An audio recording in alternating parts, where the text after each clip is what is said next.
શ્રી ગણેશાય નમઃ. નમસ્કાર દર્શક મિત્રો. વિક્રમ સંવત 2082નું આ નૂતન વર્ષ તમારા માટે કેવું બની રહેશે? કારતક મહિનાથી આસો વદ અમાસ સુધી, એટલે કે આવતી દિવાળી સુધીનો સમય તમારા માટે કેવો રહેશે તે વિશેની માહિતી આપણે જોઈએ. તો સૌપ્રથમ તમને આ નૂતન વર્ષના હાર્દિક અભિનંદન. સૌપ્રથમ જોઈએ તો રાશિ ભવિષ્ય એ એક માર્ગદર્શન છે. તમારે ચંદ્ર જે રાશિના હોય એ મુજબ જોવાનું રહેશે. ગુરુ કૃપાથી વિક્રમ સંવત 2082નું આ જે રાશિ ભવિષ્ય તમને કહીએ છીએ એ તમારા ગ્રહોની અસરને ધ્યાનમાં રાખીને આ બતાવવામાં આવે છે. ગોચરના ગ્રહો, એમાં તમારા જન્મના ગ્રહોની પણ અસર જોવાશે.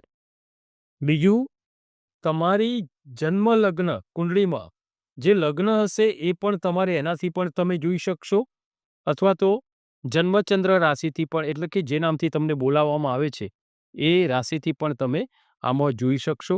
કેમ કે ઘણાનું એવું હોય છે કે આ રીતે થતું નથી, તો કદાચ રાશિ જો પરફેક્ટ ના હોય તો પણ આવું બની શકતું હોય છે. તો તમારે જન્મની રાશિ પરફેક્ટ હોય તો રાશિ પ્રમાણે પણ જોઈ શકો, અને જે જન્મ કુંડળી હોય તો તમે કુંડળીમાં જે લગ્ન છે પહેલું જે લખેલું એના ઉપરથી તમે જોઈ શકો, અને બંને જુઓ છો અને બંને તમારા માટે સારું છે તો આ સમય તમારા માટે ખૂબ જ ઉત્તમ છે. મકર રાશિ, અક્ષર ખ છે. વિક્રમ સંવત 2082નું આ નૂતન વર્ષમાં મકર રાશિ માટે શારીરિક અને આર્થિક સુખાકારીમાં જોઈએ તો આ નવું વર્ષ વિક્રમ સંવત 2082નું તમારા માટે તમારી રાશિના સ્વામી 29/3/2025થી મીન રાશિમાં રહેતા તમારા રાશિના સ્વામી શનિદેવ 29/3/2025થી મીન રાશિમાં રહેતા તમારી રાશિથી ત્રીજા સ્થાનેથી રહેશે. ત્રીજા સ્થાનેથી શનિદેવનું ગોચર એ તાબાના પાયા ઉપર રહેશે.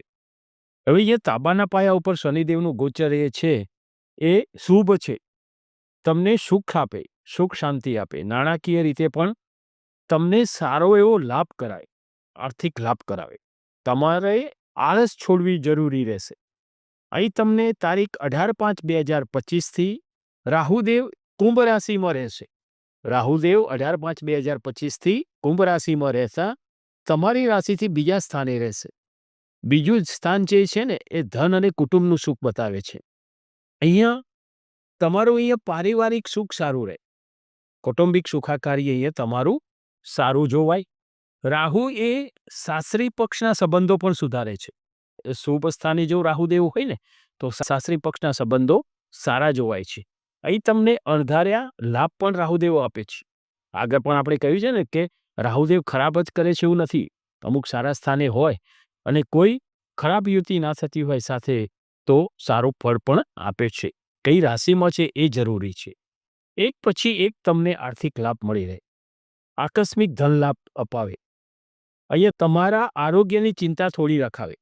તમારા પેટ વિષયક, પાચનની, ગેસ, એસિડિટી જેવી સમસ્યા, તમારે અનિયમિત જે આહાર હોય, તમે સમયસર જમતા ના હોય તો અહીંયા તમારે થોડી સાવધાની રહેવી પડશે. સમયસર ભોજન લેવું, તામસ પ્રકૃતિવાળા પદાર્થો ના ખાવા, બહારના ખાદ્ય પદાર્થો, તીખા, દાહ કરનારા, આવા ઓછા કરવા જરૂરી છે. બીજું, તમારી જે પ્રકૃતિ જે છે ને એ સહેજ જિદ્દી પ્રકૃતિ છે. આગળ પણ તમારું રાશિનું જે કેવા છો તમે, તમારું વ્યક્તિત્વ, એના વિશે આગળ વાત કરીએ એમાં પણ અહીંયા બતાવેલું છે કે તમારી રાશિ જે છે મકર એ જિદ્દી પ્રકૃતિની છે. જ્યાં સુધી મનમાં તમને ઠસે નહીં કે આ વાત સાચી છે ત્યાં સુધી તમે કોઈની વાત સ્વીકારવા તૈયાર નથી હોતા. એનાથી તમને માનસિક થોડો પરિતાપ રહે. નોકરી કરતા માટે પણ તમને અહીંયા તમામ પ્રકારની રીતે પ્રસન્નતા રહે. અહીંયા સમય તમારો સારો છે નોકરી કરતા માટે પણ. અહીંયા તમારે કોઈ એવો બદલાવ આવે, બદલીના યોગો બને, સિનિયોરિટી પ્રમાણે તમારે આગળ બઢતી મળે, આવો બધો યોગ અહીંયા બની રહે. એનાથી તમને નાણાકીય આર્થિક અમુક સારો લાભ તમે મેળવી શકો. અહીંયા વ્યવસાયમાં પણ તમને તમારા મનપસંદ વ્યવસાયનો તમે આરંભ કરી શકો. તમે નવો વ્યવસાય શરૂ કરી શકો. તમારો જુસ્સો અને ધગશ એને લઈને તમે તેમાંથી સારો આર્થિક લાભ મેળવી શકો. અહીં તમને તમારા રાશિના સ્વામી શનિદેવની સારી કૃપા બની રહે. તમને એનાથી સારો પ્રોગ્રેસ થાય. વિદ્યાભ્યાસ માટે અહીંયા જોઈએ તો વિદ્યાર્થીઓને આ નૂતન વર્ષમાં આ સમય ખૂબ જ સાનુકૂળતાવાળો છે. તમને સારો અભ્યાસનો માહોલ મળી રહે. તમને તમારા મિત્રોથી, મોટા ભાઈથી સારું માર્ગદર્શન મળી રહે. વિદેશ અભ્યાસ કરવા માગતા વિદ્યાર્થીઓ માટે આ સમય સારો જોવાય. તમને તમારા કાર્યમાં સફળતા મળવાના યોગો બની રહે. તમારો આત્મવિશ્વાસ વધે. તમે સારી સફળતા અહીંયા એનાથી પ્રાપ્ત કરી શકો. અહીં તમારે તેના માટે કાર્યશીલ રહેવું જરૂરી છે. કાર્યશીલ રહેવું, તમારે સતત કાર્યરત રહેવું પડશે. ખૂબ જરૂરી છે. મહેનત માગી લે. તમારી મહેનતથી જ તમે તમારી પસંદગીની લાઈન પ્રાપ્ત કરી શકો, એમાં આગળ વધી શકો, તેમાં ઉત્તમ સફળતા મેળવી શકો. પહેલાં જે વિદ્યાભ્યાસમાં તમારે અવરોધો આવતા હતા, તેમાં અહીં તમને સારી સફળતા મળે. એ અવરોધો, અડચણો, આ અવરોધો દૂર થાય. તમે એક તમારો આત્મવિશ્વાસ વધે. સેલ્ફ કોન્ફિડન્સમાં તમારે એનાથી વધારો થાય. લગ્ન તથા સંતાન વિષયક આ વર્ષ, નૂતન વર્ષ તમારા માટે પ્રારંભમાં તારીખ 18-10-2025થી દેવગુરુ બૃહસ્પતિ ચંદ્રની કર્ક રાશિમાં રહેશે, જે તમારી રાશિથી 7મા કલત્ર સ્થાનેથી રહેશે. અહીં તમને આ સમય અનુકૂળતાવાળો રહે. જેના લગ્નયોગ બાકી હોય, જેના લગ્ન ન થયા હોય, લગ્ન ઉત્સુક હોય, તેમને માટે આ સમય આ સમય તમારી પસંદગીના પાત્ર સાથે માંગલિક કાર્ય થઈ શકે. લગ્નના યોગ, આ સમયે લગ્નયોગ થવાના યોગ પ્રબળ બને. જેના લગ્ન થઈ ગયા હોય એને પણ આ સમય સારો જોવાય. જીવનસાથીના સ્નેહ પ્રેમમાં વધારો થાય. અહીંયા તમારે વિવાદ ટાળવો. તમારે શનિદેવ તમારી રાશિમાં કારક બને છે. શનિદેવ તમારી મકર રાશિના કારક બને છે. અહીંયા મંગળ તમારી મકર રાશિમાં ઉચ્ચના બને છે. શનિદેવ ને મંગળ જ આ બે રાશિ લગ્ન વિષયક જોવાતી હોય છે. અહીંયા બંને તમારા માટે શુભ છે અને શુભ ફળ આપનારી રહે છે. પરંતુ તમારે આ સમયમાં કોઈ પણ વાતમાં જક્કી વલણ ન અપનાવવું, નહીં તો તમારા સ્વભાવને લઈને નાની મોટી ચકમક થઈ શકે. જીવનસાથી સાથે થોડું સંઘર્ષ થઈ શકે અને અમુક સમયે મોટું સ્વરૂપ પણ લઈ શકે. એટલે જતું કરવાની ભાવના રાખવી, મૌન વલણ અપનાવવું, એટલે કે વિવાદમાં ન ઉતરવું. સંતાનની બાબતમાં પણ તમારે તમારો વિચાર એના પર થોપવા પ્રયત્ન ન કરવો. બને ત્યાં સુધી એને યોગ્ય સમયે યોગ્ય માર્ગદર્શન આપવું. જેટલી માગે ને એટલી જ સલાહ આપવી. એનાથી વિશેષ તમારે કંઈ એના જોડે એ નહીં કરવું. વિદ્યાભ્યાસને લઈને એની જે તમારે ચિંતા હતી ને, એ અહીંયા તમારા સંતાનના વિદ્યાભ્યાસને લઈને ચિંતામાં ઘટાડો થાય. લગ્ન વિષયક જે ચિંતા હતી સંતાનની, એ પણ અહીંયા ચિંતા હળવી થાય. એના માંગલિક કાર્ય થાય. એના વિવાહથી તમારું મન પ્રસન્નતા અનુભવે. આ સમય તમારા માટે બહુ સારો કહેવાય. જો જન્મના ગ્રહોની સાનુકૂળતા હોય ને, તો અહીંયા તમારા લગ્ન યોગ, સંતાનનો સુખ, આ બધું અહીંયા તમે સારું એવું મેળવી શકો. હવે ભાગ્યોદય જોઈએ તો આ નૂતન વર્ષમાં તમને તમારો સમય પરિવર્તન થતો હોય ને એવું જોઈ શકો. આ વર્ષ તમારા માટે એક સારું એવું ગોલ્ડન સમય તમારો કહેવાય. ખૂબ જ સારી પ્રગતિ કરી શકો ને એવું આ વર્ષ છે. અહીંયા તમે તમારા કામથી સંતોષ અનુભવી શકો. છેલ્લા 7-8 વર્ષથી જે તમારે શનિદેવની મહાદશા પનોતી જે હતી, જે તકલીફો તમે ભોગવી, એમાંથી તમે અહીંયા રાહત સારી એવી પ્રાપ્ત કરી શકો.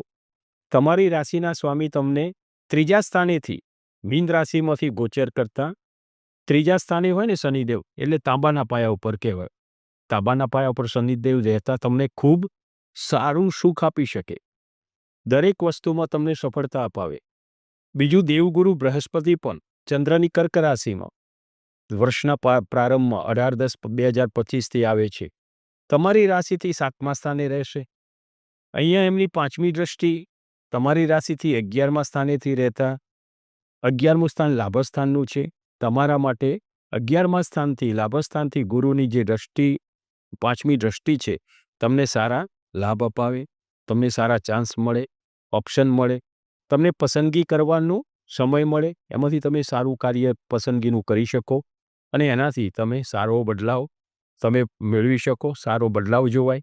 અહીં તમને તમારી મહેનતનું તેમજ ભાગ્યનું બંને ફળ મળે. મહેનતનું એ મળે અને ભાગ્યનું ફળ પણ મળે. એ સારું જોવાય.